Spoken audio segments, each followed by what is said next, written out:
안녕하세요. 저는 서울에서 메이크업 일을 하고 있는 40대 여자입니다.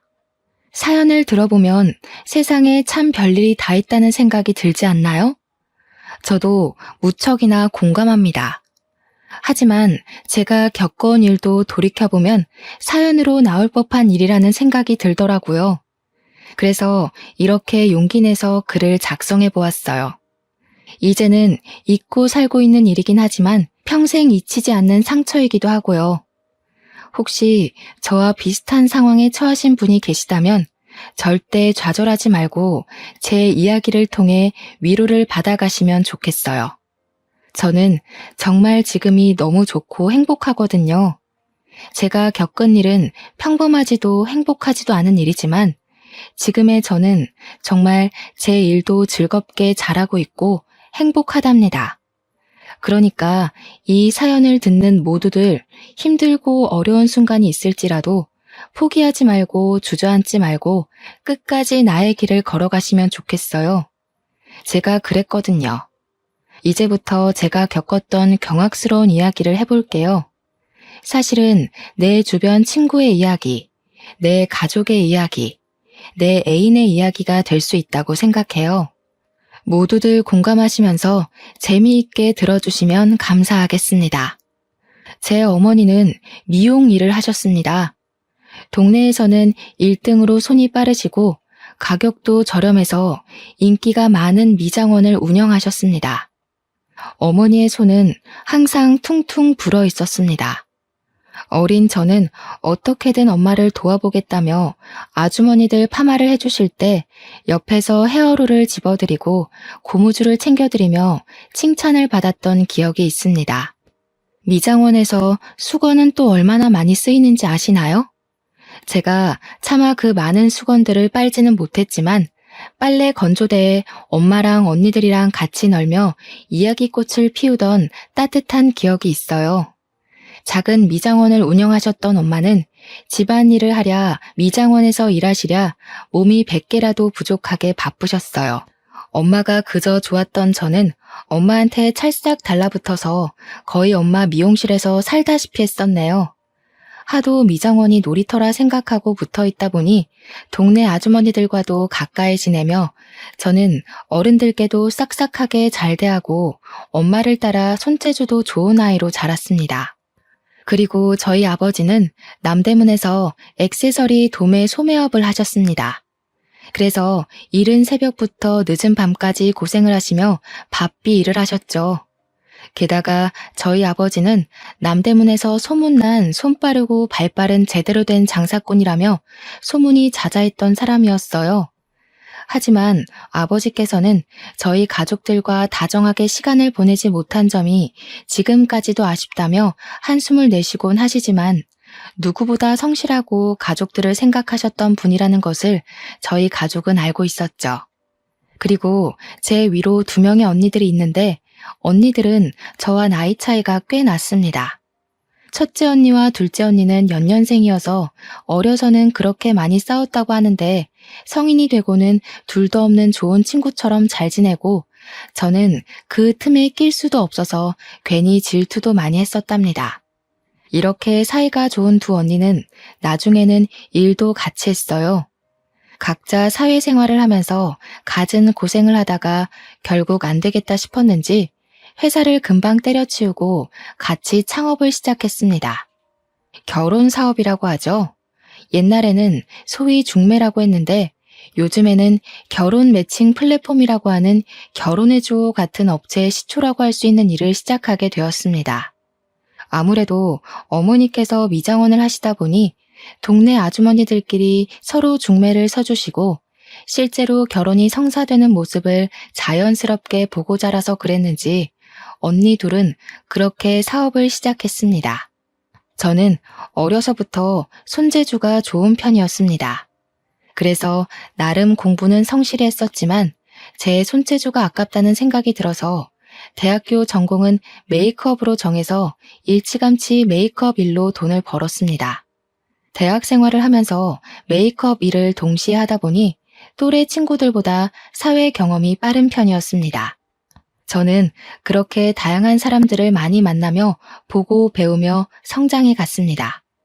여느 날과 같이 저는 메이크업 일을 하고 있었습니다. 그날따라 저는 메이크업 출장을 결혼식장으로 가게 되었는데요. 그곳에서 운명의 상대를 만나게 되었네요. 다른 남녀의 운명 같은 날에 저의 운명도 이렇게 단정 지어질 거라고는 꿈에도 상상을 못했지만 말이에요. 저는 신부의 메이크업을 도와드리고 있었습니다. 결혼식 당일 새벽, 저는 하나하나 신중하게 오늘 누구보다 아름다운 신부일 수 있게 섬세하고 꼼꼼히 메이크업을 해드리곤 하죠. 그런데 사실 신부가 메이크업하는 자리에는 웬만하면 친정어머니나 남편 정도만 자리를 함께하는 경우가 많아요. 친정 언니들이라든지 가까운 친구가 찾아오기도 하고 같이 이야기를 하며 긴장을 달래주려는 경우도 있긴 하지만 말이에요. 그날의 경우 친정 오빠라는 분이 찾아오셨어요. 동생을 유달리 특별하게 생각했던 것 같아요. 여동생이 웨딩 메이크업을 하기도 전에 찾아오는 경우는 저도 일을 하면서 처음 보는 경우라 신기하긴 했어요. 너무 예쁘네, 우리 동생. 어쩜 공주님 같아. 최고다. 내가 봤던 모든 신부 중에 제일 예쁜 것 같아. 그래서였을까요? 괜히 눈길이 더 갔습니다. 저렇게 다정한 오빠도 있구나. 신기했습니다. 그분도 저에게 관심이 있었던 것 같아요. 여동생보다 더 앳되어 보이는 여자애가 웨딩 메이크업 담당 아티스트라며 열심히 화장을 하는 모습이 흥미를 끌었다고 해요. 원래는 메이크업 받는 본인이나 신부들과 주로 대화를 하며 메이크업을 완성하게 되는데 당시 웨딩 메이크업을 했을 때에는 신부님 오빠분이랑 더 신나게 이야기를 했어요. 여동생이신가 봐요. 정말 예쁘셔서 화장을 진하게 하지 않아도 신부 화장이 참 예쁘게 되네요. 그렇죠? 제 동생이에요. 메이크업 해주신 분도 예쁘신걸요? 민낯이신 것 같은데 아주 빛이 나시네요. 그것이 오빠와 첫 만남이었습니다. 결혼식은 예쁘게 잘 올라가게 되었어요. 결혼식 전후로 계속 수정 화장을 도와줘야 해서 제가 신부 측에 계속 붙어서 도와드렸었죠. 때마다 오빠분도 어디선가 나타나서 옆에서 제 관심을 끌기 위해 노력을 했던 것 같아요. 우와, 메이크업을 이렇게까지 꼼꼼히 해주시는 건 또 처음 봤네요. 저도 나중에 결혼하게 되면 메이크업 부탁드려야겠어요. 이렇게 섬세하게 봐주시는 거라면 저는 적극 찬성이에요. 식이 끝나고 그날도 당연하게 저는 혼자서 뷔페를 먹고 있었어요. 그런데 누군가 제 어깨를 툭툭 치더라고요. 누군가 싶어서 오물거리며 뒤를 돌아보니 신부 측 오빠분이 서 계셨어요. 아니, 그래도 그렇지. 어떻게 결혼식 뷔페를 혼자만 먹어요? 같이 먹어요. 같이 먹어야 더 맛이 있지 않겠어요? 아, 그렇긴 하겠지만 저야 뭐 워낙 혼자 먹는 뷔페가 익숙해서요. 웨딩 메이크업이 처음도 아니기도 하고요. 그러려니 하고 그냥 식사하고 있었어요. 금방 먹고 일어나서 그 다음 출장 다녀와야 하거든요. 어이구, 그렇구나. 어린 나이에 벌써 그렇게 부지런하게 일을 하는 것 보니 금방 부자 되겠어요. 멋지네요. 저와 오빠는 신나게 이야기를 했습니다. 저도 메이크업만 할 줄 알지 바쁘게 일상을 살아가다 보니 친구가 많은 것도 아니었고 연애 경험이 많지도 않았었어요. 그래서 누군가 저에게 관심을 가지고 이야기를 할 수 있다는 게 참 좋았죠. 오래 두고 볼 일이지만 저랑 꽤 잘 맞는다는 생각이 들었습니다. 하지만 즐거웠던 대화를 통해 들었던 이야기 내용들이 모두 즐겁기만 한 것은 아니었습니다. 우선은 저보다 나이가 꽤 많았는지 제 나이를 알고는 본인의 나이를 밝히지 않더군요. 저는 대학생의 메이크업 전공을 하고 메이크업 쪽으로 아르바이트를 하며 경력을 쌓아간다는 이야기를 했어요. 제 이야기를 다 듣고 자신에 대해 소개하겠다며 본인의 커리어에 대해 들려주더군요. 저는 남대문에서 작은 사업을 하고 있어요. 다양한 액세서리부터 의류까지 다양한 종류의 물건을 소매로도 판매하고 해외로도 유통하고 있는 무역업까지 하고 있어요. 어머, 남대문 쪽에서 일하고 계셨군요. 저희 아버지도 남대문에서 일하시는데 뭔가 괜히 더 반갑네요. 일하기 바쁘고 힘드실 텐데 젊으신 나이에 대단하시네요. 제가 오빠에 대해 살짝 칭찬을 하니 그 칭찬이 너무 좋았나 봐요. 저에게 사업 이야기를 계속 늘어놓으며 자랑을 하더라고요. 이야기는 꼬리에 꼬리를 물고 계속되었어요. 시간이 가는 줄 모르게 대화를 하다 보니 저는 그 다음 일을 하러 가야 하는 시간이 다가왔습니다. 나중에라도 밥이나 함께 하면 좋겠다며 연락처가 있는 명함을 주더라고요. 혼자 밥 먹지 말고 밥 먹을 때 나 불러줘요. 사실 나도 혼자 밥 잘 먹거든요. 근데 혼자 먹기 싫을 때 있기도 하잖아요. 저만 그런 거 아니죠? 연락 주세요. 오늘 대화 너무 즐거웠네요. 오래간만에 말이 제대로 통하는 사람을 만난 것 같아서 기분도 좋고 밥도 맛있네요. 같이 먹으니까 더. 일 조심히 가요. 꼭 연락 주기예요. 사실 저는 오빠의 나이가 꽤 있는 것 같아서 남녀 관계로는 크게 생각을 하지 않았어요. 그냥 우연하게 하루 즐겁게 대화하며 밥을 먹은 것으로 좋겠기 때문이에요. 하지만 오빠는 가는 길 끝까지 연락 달라며 적극적으로 대시하는 것이었어요. 마음이 설레면서도 괜히 걱정이 앞섰어요. 저는 아직 아르바이트로 전전하는 대학생 신분밖에 되지 않았기 때문이에요. 그렇게 오빠와는 다음 만남을 기약하며 자리를 뜨게 되었어요. 저는 연락처를 받고는 고민이 끝이 없었어요. 이렇게 만나보는 게 맞나? 아니, 연락을 해서 정말 밥만 먹어도 되나? 결국 저는 아르바이트 후에 혼자 밥을 먹다가 받았던 명함을 꺼내 들고 연락을 했습니다. 저 지금 혼자 밥 먹고 있는데 같이 식사하시겠어요? 저는 사실 속으로 나이라도 제대로 알고 헤어지더라도 헤어져야겠다는 생각으로 그 오빠에게 연락을 했던 거예요. 민영 씨? 왜 이제야 연락했어요? 기다리고 있었는데. 저는 아직 점심 식사 전이에요. 어디에요? 당장 갈게요. 그렇게 저희는 만남을 갖고 점심 식사도 함께, 저녁 식사도 함께 하며 시간을 보냈네요. 오빠는 나이가 생각보다 많았어요. 저와 띠동갑 15살 차이가 났던 거예요.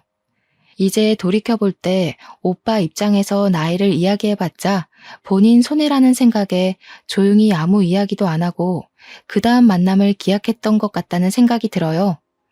저는 20대 초반, 오빠는 30대 중반의 나이였으니 딱 봐도 제가 얼마나 어리고 앳되어 보였겠어요. 대화를 할수록 나이 차이가 세대 차이처럼 느껴지는 구석이 있었습니다. 공감하고 좋아하는 가수나 TV 프로그램이 달랐지만 생각의 차이는 적었어요. 나름 취향도 비슷했죠. 좋아하는 음식도 비슷했고요. 제가 여느 20대 여자애들과 다르게 국밥을 그렇게 좋아했거든요. 그래서 오빠와는 만날 때마다 국밥을 꼭 한 끼니는 먹으면서 친해지고 대화도 자연스럽게 할 수 있었어요. 오빠도 꽤나 국밥을 좋아하는 사람이었던 것이죠. 그렇게 서로 호감을 갖고 몇 번의 만남 끝에 저희는 사귀기로 했습니다. 저에게는 첫 연애였네요. 제가 뭣도 몰랐죠. 그냥 대화가 되고 나를 좋아해주는 사람이다 싶으니 풍선처럼 마음이 한순간에 부풀더군요. 그래도 데이트를 하면서는 데이트 비용도 오빠가 다 지불하고 항상 다정하게 대해줬어요. 그게 저는 사랑이라고 생각했죠. 하지만 제가 사귀고 있는 남자에 대해 가족들과 몇 없는 가까운 친구들은 반기를 들었어요. 그리고 사실대로 말씀을 드렸다가는 아빠가 집에서 쫓아낼 것만 같아서 아버지에게는 비밀이었던 연애였어요. 아무리 좋다, 괜찮다, 나를 사랑해주고 나도 사랑해준다는 이야기를 해도 15살 나이 차이가 난다는 이야기를 하면 미친 거 아니냐, 헤어져라, 정신 차려라, 미성년자랑 연애하는 정도 아니냐며 남자가 도대체 정상적인 사람은 맞냐고 무척이나 뭐라고 했어요. 특히 두 언니와 어머니가 진절머리를 치며 싫어하셨죠. 두 언니는 게다가 결혼정보 업체 일을 하다 보니 더더욱 반대가 심했어요. 나이 차이가 나는 결혼을 직접 보고 그들이 어떻게 지내는지도 지켜본 경우가 많았기 때문이었죠. 나이 차이가 많이 나는 어떤 커플은 그렇게 사이가 소원해질 수 있겠지만 그 커플이 저는 아닐 거라 생각했어요. 저는 제 결혼 생활과 제 남편에 대해 자신이 있었기 때문이에요. 아니, 세상이 이렇게 넓고 깔린 게 남자들인데 넌 도대체 무슨 생각으로 그런 놈을 만나는 거야? 15살이나 나이 차이가 나면 만나려고 생각했다가도 좋다가도 감정이 사라지지 않냐? 아, 어이가 없네. 언니들이 그쪽 일에서 뻔히 알고 있는 거 몰라? 왜 이렇게 어리석게 행동하는 거야? 그러게, 진짜 민영이 너도 웃기지? 우리가 싫어할 거 알고 있었지? 그러니까 나이 이야기는 쏙 빼고 있다가 시간 지나고 나중 돼서야 이야기를 하는 거 아니겠어? 참, 민영이 너도 어리다 어려. 그 남자놈은 무슨 도둑놈 심보인지 알 수가 없네. 저는 당시에 한창의 나이였지만 남자 쪽에서는 30대 중후반, 40대를 바라보는 나이인지라 집안에서 결혼에 대한 압박이 꽤 있었나 봐요. 저는 결혼 생각이 전혀 없었어요. 하지만 오빠는 사귀기 시작한 지 한 달쯤인가 되었을 때부터 결혼에 대한 이야기를 하기 시작했어요. 저는 너무 이르다는 생각이었죠. 오빠가 좋은 사람이고 남자로서도 제가 좋아하게 되었고 본인 밥벌이도 하고 집안도 괜찮다고 생각을 해서 그냥 흐르는 대로 가보기로 했어요. 20대 초반에 저는 결혼에 대한 마음이 없었지만 남자 쪽 집안에서 꾸준히 결혼 이야기를 했고 오빠도 결혼을 원하는 상황이어서 어느새 저에게 결혼이라는 주제가 자연스럽게 여겨지게 되었어요. 게다가 결혼 이야기를 하게 된 것도 한 달이 지난 시점부터였고 진지하게 결혼 이야기를 하며 저에게 프로포즈를 한 것도 정식으로 사귄 지 4개월 만의 일이었죠. 제 주변 친구들과 가족들에게도 말할 수밖에 없는 상황이 찾아온 거죠. 연애를 할 때에도 다들 그렇게 반대를 했는데 제가 결혼을 한다고 하면 얼마나 반대를 할지 무서울 정도였어요. 역시 걱정한 대로 친구들과 언니들은 무척이나 나무라며 저를 몰아세웠어요. 사계절은 만나봐야지 않겠어? 그 사람 너보다 20살이나 많다며. 그렇게 급하게 결혼까지 하다가 탈라면 어떻게 하려고 그래? 민영이 너 정말 그 사람에 대해 다 잘 알고 있다고 생각해? 20살 아니고 15살 많아. 그리고 자기 일 책임감 있게 잘하고 나 아껴주고 집안에도 문제 없어. 그것 말고 뭐가 더 필요해? 내 결혼인데 어떻게 그렇게까지 반대할 일이야? 저도 오빠와의 결혼에 대해 확신이라기보다는 고민을 하고 있었는데 하도 주변에서 몰아붙이다 보니 제가 오기가 나더군요. 내가 잘 사나 못 사나 봐라. 나 정말 잘 살 자신 있다. 보란 듯이 보여주고 싶어졌어요. 실제로 저희는 연애를 하는 동안 싸우거나 작게라도 의견 충돌이 생긴 적이 없었어요. 커플들이 자연스럽게 티격태격한다는 것이 어떤 건지도 이해할 수 없었죠.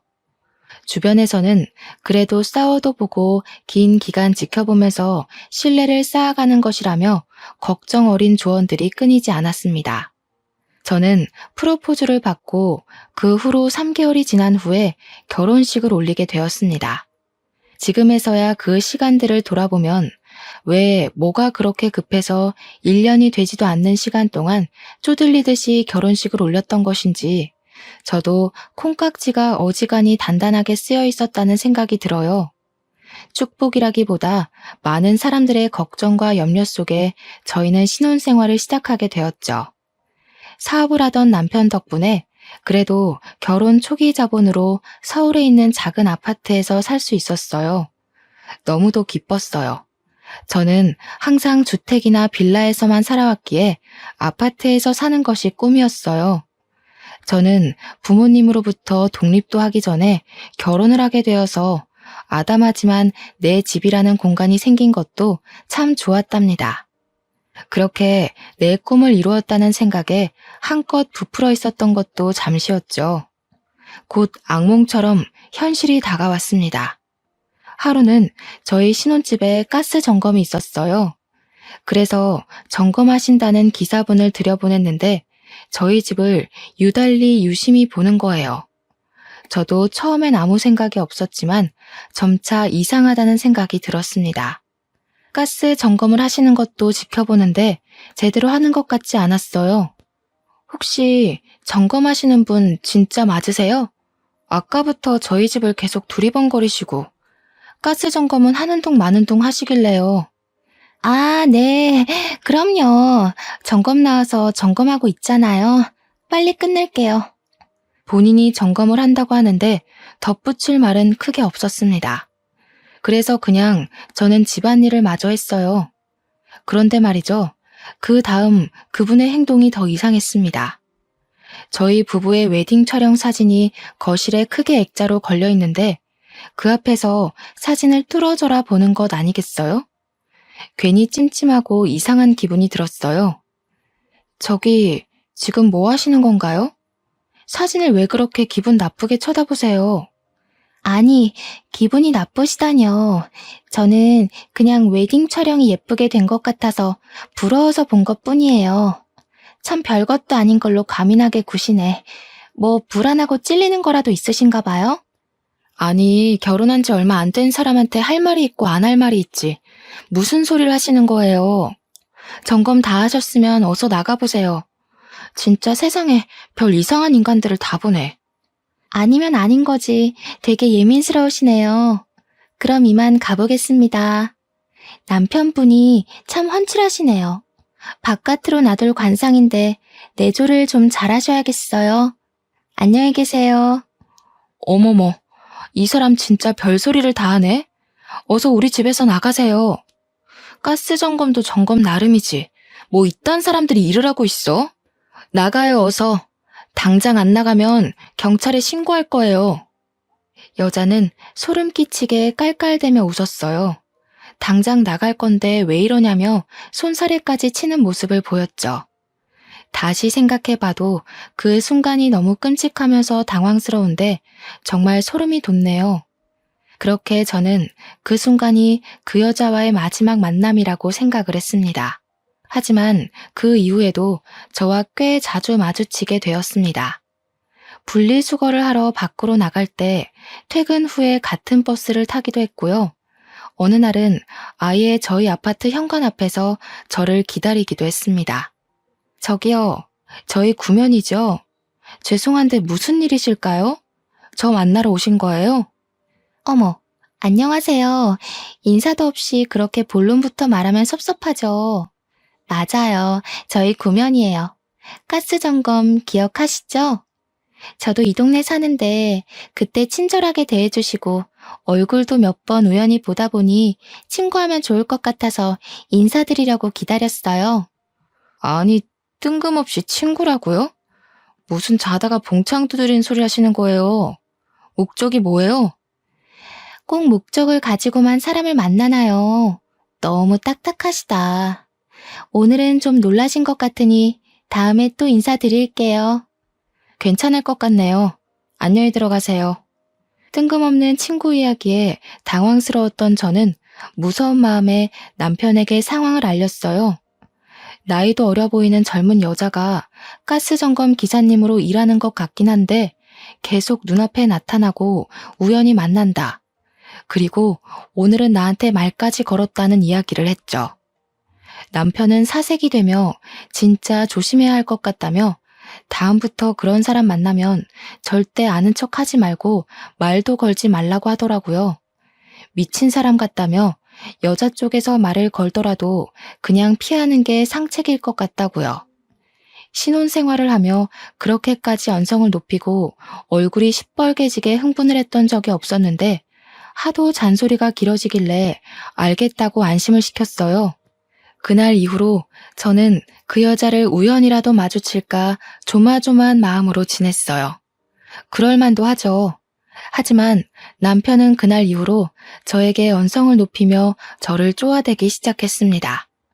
그런 남편이 이상하게 느껴졌어요. 그렇게 사랑꾼이던 사람이 어느 순간 180도 변하는 모습을 보이니 배신감까지 들더군요. 또 이상했던 일이 있었습니다. 남편 휴대폰으로 모르는 전화번호가 꾸준히 연락이 오는 것이었어요. 아침에 기상을 할 때도 알람처럼 전화를 하고 저녁 식사 때에도 꼭 전화가 왔어요. 심지어는 자기 직전까지 전화가 울려대는 것을 봐야 했습니다. 같은 번호로 계속 연락이 오네? 아무리 거래처라고 해도 꼭 두새벽부터. 그리고 자기 전에 연락하는 건 너무 예의가 아니지 않아? 한마디 하면 안 돼?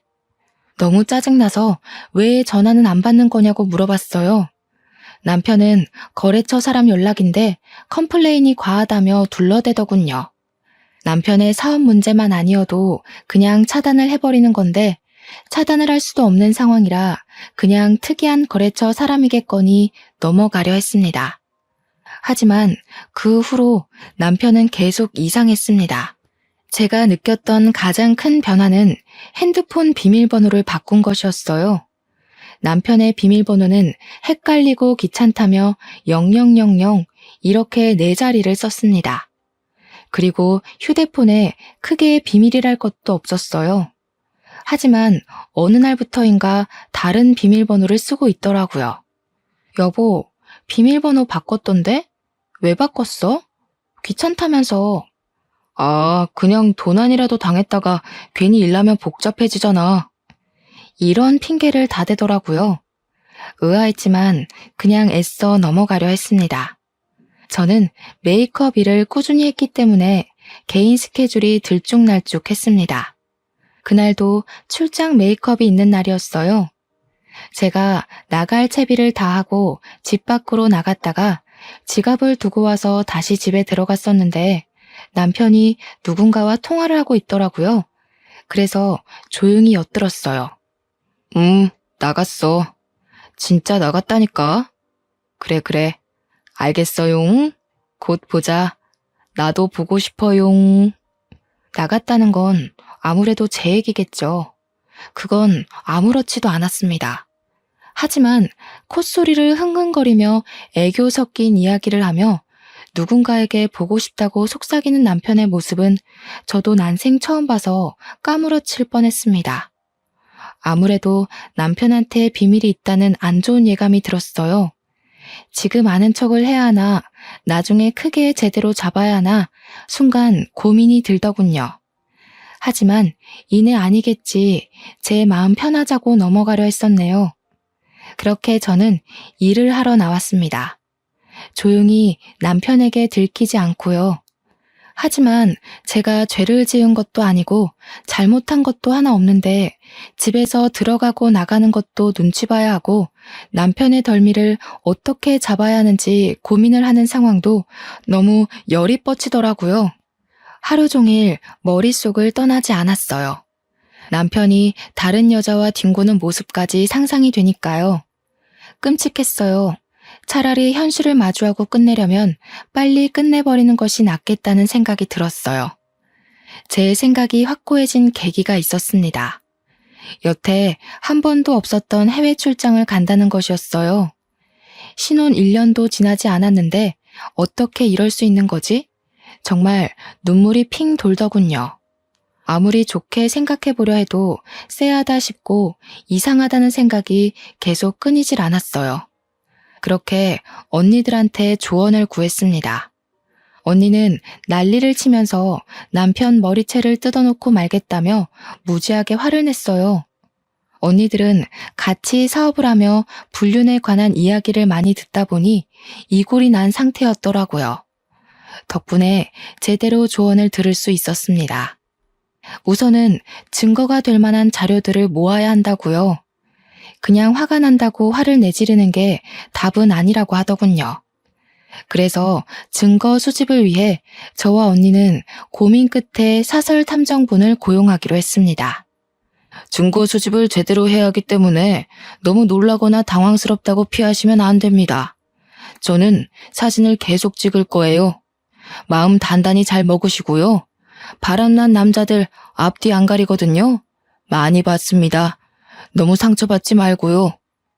고용한 사설 탐정을 따라 남편의 뒤를 따라가 보았습니다. 남편의 치밀함에 기가 차더군요. 우선 차량부터가 남편 소유의 차가 아니라 렌터카로 빌려 타더라고요. 이때부터 마음은 이미 울컥울컥했습니다. 렌터카를 대여해서 서울 외곽으로 빠지더군요. 입이 다물어지지 않았어요. 분명 저에게는 중요한 해외 출장이라고 했거든요. 그렇게 서울 외곽을 달려 도착한 곳은 한 허름한 호텔이었습니다. 들어가지 말라고 속으로 그렇게 빌었는데 남편은 기어코 호텔 방으로 들어가더군요. 탐정부는 우선 남편이 호텔로 들어가는 사진부터 렌터카까지 사진을 찍었습니다. 저는 이게 현실인지 꿈인지 어벙했어요. 같이 동행한 언니가 정신 똑바로 차리라며 제 남편 욕을 쏟아붓고 제 손을 잡고 호텔 방으로 향했습니다. 사실 상상만으로도 끔찍한 일인데 직접 제 눈으로 보면 정말 쓰러질 것만 같았어요. 그래서 한참을 망설이고 문 앞에서 기다리다 제가 선택한 남자의 실체를 제대로 마주하고 깔끔하게 끝내자는 다짐을 하며 방문을 두드렸죠. 누구세요? 남편은 꼴보기 싫은 차림에다가 황당한 얼굴로 저를 쳐다보았습니다. 그리고 남편의 내연녀라는 인간을 봤어요. 낯설지 않은 얼굴, 기억 저편에 있던 사람이었습니다. 아니, 여보, 저 여자 나한테 무시하라고 했던 여자잖아. 그게 아니라 할 말이 없다. 미안해. 내연녀는 저희 집에 가스 점검이라며 들어와서 구경을 하고 웨딩 사진을 그렇게 유심히 보던 여자. 길에서 버스에서 우연이라기에 너무 자주 마주쳤던 여자. 나와 친구를 하고 싶다며 먼저 이야기를 걸었던 그 여자였습니다. 기가 차고 어이가 없더라고요. 다리에 힘이 풀려 주저앉았습니다. 처음엔 믿기지도 않고 하도 어이가 없어서 눈물이 나오지도 않았어요. 그냥 현실이 아니라고 부정을 했었죠. 옆에서 제 언니는 내연녀의 머리를 쥐어뜯기 시작했습니다. 그리고 사설 탐정은 계속 셔터를 누르며 사진을 찍었습니다. 남편과 내연녀는 뒤엉킨 채 서로만 감싸 안았습니다. 부끄러운 줄 알았다면 제 눈앞에서 도망쳐야 하는 게 맞지 않나요? 게다가 되려 저희한테 소리를 고래고래 지르며 뭐 하는 거냐고 욕을 하더라고요. 적어도 남편이라는 사람은 저에게 미안하다는 이야기를 할 줄 알았어요. 하지만 바람을 피우면 원래 이렇게 간이 커지고 이기적이게 되는 걸까요? 아니면 이기적이고 못된 사람들이 바람이 나는 걸까요?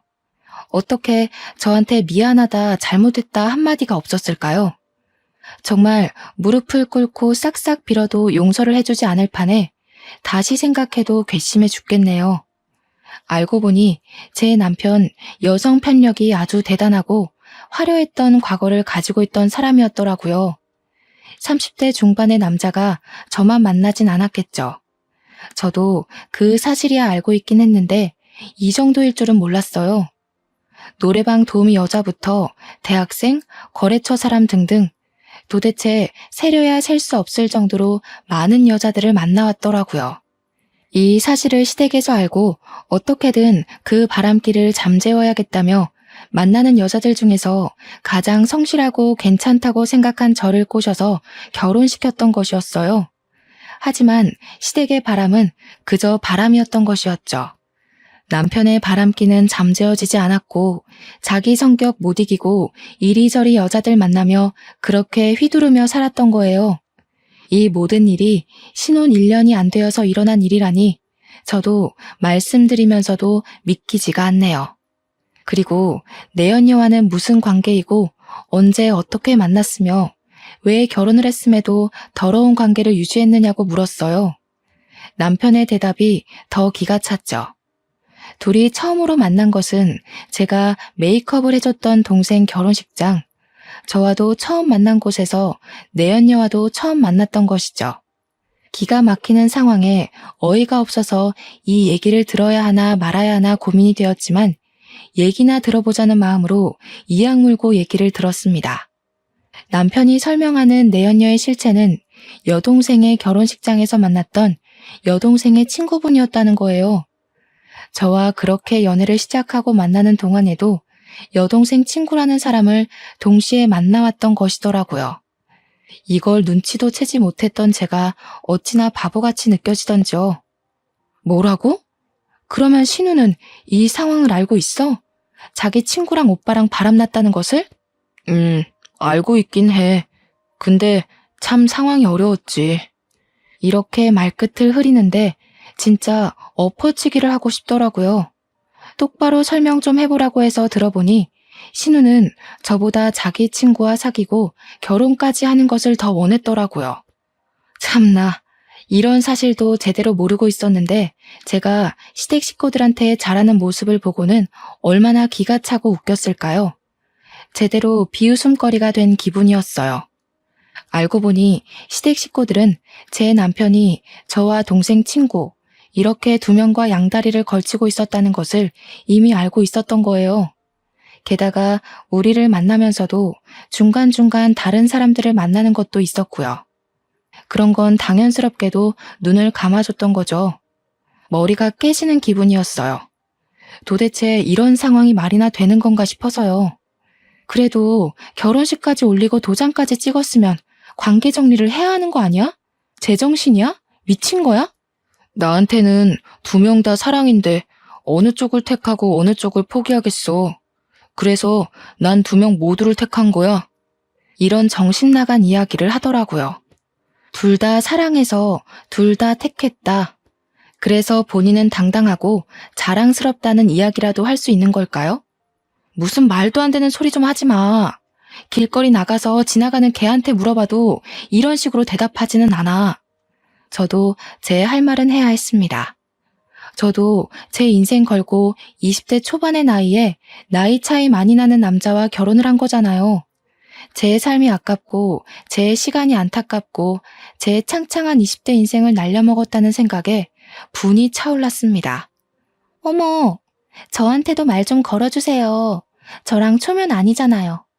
저번에도 인사했을 때 되게 까칠했는데 그 성격 여전하시네요. 그러니까 남편이 도망 나와서 이렇게 저랑 놀죠. 신혼이라면서 남편 관리가 이렇게 안 돼서 쓰나? 바람이 당당하고 책임 전가를 저에게 하더라고요. 그 더러운 연놈들 때문에 흘리는 눈물이 아깝고 치가 떨렸어요. 그래서 저는 제가 해야 할 일을 하기로 마음먹었습니다. 나쁜 놈에게는 나쁜 놈에게 맞는 대우를 해야겠다는 생각뿐이었어요. 분이 가시지를 않았죠. 그래서 저는 남편 놈이 행했던 만행들을 손편지로 하나하나 다 적었습니다. 그리고 불륜 현장에서 찍은 사진들도 모조리 프린트를 해서 편지와 함께 수백 장 복사를 했습니다. 남편이 일하는 곳은 남대문이었죠. 아버지께서도 일을 하시는 같은 동네였기 때문에 저는 아버지께서 모든 사실을 알게 되시고 남편을 쫓아가 때리실 수도 있다는 가능성까지도 염두에 두고 일을 진행했습니다. 남대문은 새벽부터 붐비고 바쁘게 움직이죠. 저는 그것보다 더 일찍 일어나서 움직이고 실천에 옮겼습니다. 시장 사람들 정말 많죠. 우선은 상인분들을 한 분 한 분 찾아뵈면서 제가 프린트한 손편지와 사진을 정성스럽게 전해드렸습니다. 어머머, 세상에 어떻게 이런 일이 있다냐? 미친 거 아니냐? 아주 돌았나 봐. 남자 여자가 쌍으로 돌았네 그려. 어떻게 민영이 같은 저자를 두고 바람이 나도 저렇게 단단히 바람이 났디야? 그니까 말이여. 민영이 마음고생 많았다. 저런 쓰레기 같은 놈 쳐다보지도 말어라. 세상에 좋은 남자도 많고 안 만나도 민영이는 혼자서도 멋지게 잘 살 수 있다. 그놈 같은 인간은 빨리빨리 쓰레기통에 처박아 버려라. 다들 무척이나 안타까워하시면서 저를 위로해 주시더라고요. 감사했습니다. 남편이나 내연녀가 미안해하지도 않고 배째라식으로 나왔던 태도에 받았던 상처들 많이 치유받을 수 있었습니다. 그리고 저는 남대문에서 오랫동안 장사해 오셨던 아버지 딸이라는 것도 다들 알고 계셨고 특히나 건물주 분께서 상황을 딱하게 여기시고 저와도 일면식이 있는 사이인지라 제 편지와 사진들을 건물 내 공지란에도 붙여주셨어요. 아버지도 결국 이 모든 상황을 아시고는 그날 바로 남편 회사에 쫓아가서 남편의 뺨을 제대로 후려쳐 주셨어요. 제가 그 장면을 봤어야 하는 건데 아쉽게도 직접 보지는 못했네요. 제 조력자인 두 언니를 통해 아빠가 그렇게 멋지게 뺨을 날리는 것을 처음 봤다며 자랑스럽게 전해주는 이야기를 통해 알게 되었어요.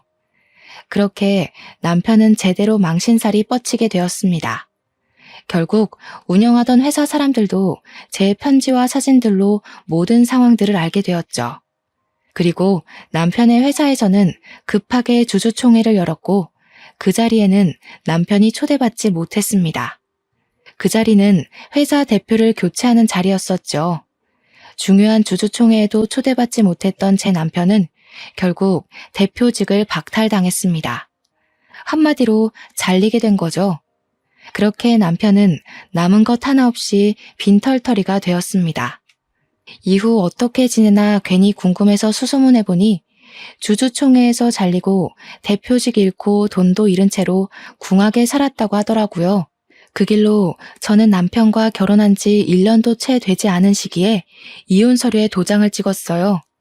현재는 제 일을 맘껏 실컷 자유롭게 하며 메이크업 아티스트로 성공해서 강남에 숍도 차리게 되었습니다.